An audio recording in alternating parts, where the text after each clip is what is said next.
zuri, then watafuata zile sheria za barabarani. Mfanyabiashara Njeri alikabiliwa na wakati mgumu kujieleza na kutetea umiliki wa mafuta ya shilingi bilioni 17 ambayo yaliagizwa humo nchini kupitia bandari ya Mombasa. Idara za serikali ikiwemo mamlaka ya bandari pamoja na waziri wa kawi Davis Chirchir walielezea bunge kuwa Njeri si mmiliki wa shehena hiyo na kwamba hana leseni ya uagizaji wa mafuta nchini. Mwanahabari Jeff Kirui na maelezo zaidi. Njeri Njoroge hatimaye alifika mbele ya kamati ya bunge ya kawi akiwa amejihami na mawakili wanne na stakabadhi kudhibitisha kuwa yeye ndiye mmiliki halali wa shehena ya mafuta ya kima cha shilingi bilioni 17 anayodai kuagiza nchini. Purchased the fuel using credit line held in HSBC Bank in Dubai. Together with a business partner, we have an account in the bank which we settle payments for products we have been allocated. The cargo on MT Hagui was paid from this bank just like all other petroleum transactions we have executed over the years. Hata hivyo kizungumkuti kilimkabili akishindwa kujieleza na kutoa stakabadhi kudhibitisha kuwa yeye ndiye aliyeagiza shehena hiyo ya mafuta. Uliwezaje kufanya hii biashara kwa miaka 14 bila license? Ya kwamba sikuwa ninajua inahitajika nikuwe na license ya hiyo ya mafuta.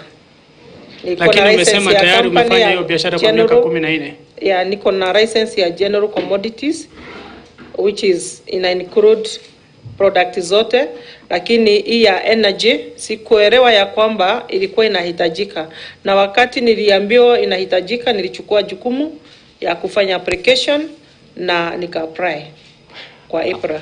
Ushaiuza mafuta yoyote Kenya? Sijai kuuza mafuta yoyote Kenya. Na hujawahi leta mafuta yoyote Kenya? Hapana. Kampuni ya Galana Energies ambayo ilikuwa inazozania mafuta hayo aidha ilifika mbele ya kamati hiyo na kutoa stakabadhi zake kwa kamati hiyo kutetea umiliki wa mafuta hayo. And the final document, Honorable Chair, on this cargo is a copy of questionnaire of Q88, which shows that MT Aigu's particulars, including the vessel ownership, operators, and this can be validated via a quick Google search on that vessel. We got the letter from the ministry on the 7th of September. That's the initial process.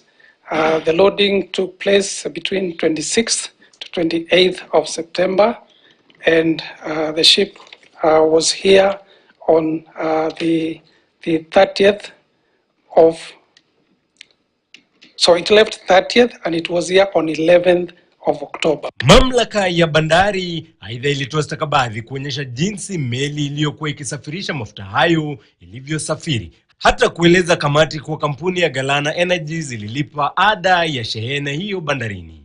The manifest you are saying clearly indicates the source, the origin is? Yes. Is where? The origin is Saudi Arabia. Consignee is who?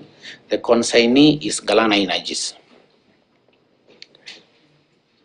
Have you received another one, manifest with a consignee of similar amount? No. Neither have I received and neither am I aware of. Are there ships coming without agents? Never. I've never seen one. So I think we are just wasting committee's time. Very true. Because, yeah. Njeri akijipata pekee kutetea umiliki wa mafuta hayo baada ya waziri wa kawi Davis Chirchir kudokeza kuwa Njeri hana leseni ya kufanya biashara ya mafuta licha ya kuwa anadai kuagiza bidhaa hiyo. Said she had applied for a license and that she was handling a product of 85,000 metric tons. If she had handled one, that would have been enough for her to qualify for a license. But when she was taken through the licensing framework, she did not meet the licensing requirement because if she was a trader in cargoes like this, you can easily be licensed after you only trade one ship. So it appeared to me like she's applied for a license, she doesn't meet the minimum 6.6 million liters in 3 years. And yet one ship is, if you just trade in one ship in the period she's been trading, that would be enough for her to qualify to be licensed. Jeff Kirui, KTN News. Ukiyatafakari hayo, baraza la magavana nchini limejitokeza kuwatetea magavana 10 ambao waliripotiwa na mdhibiti wa bajeti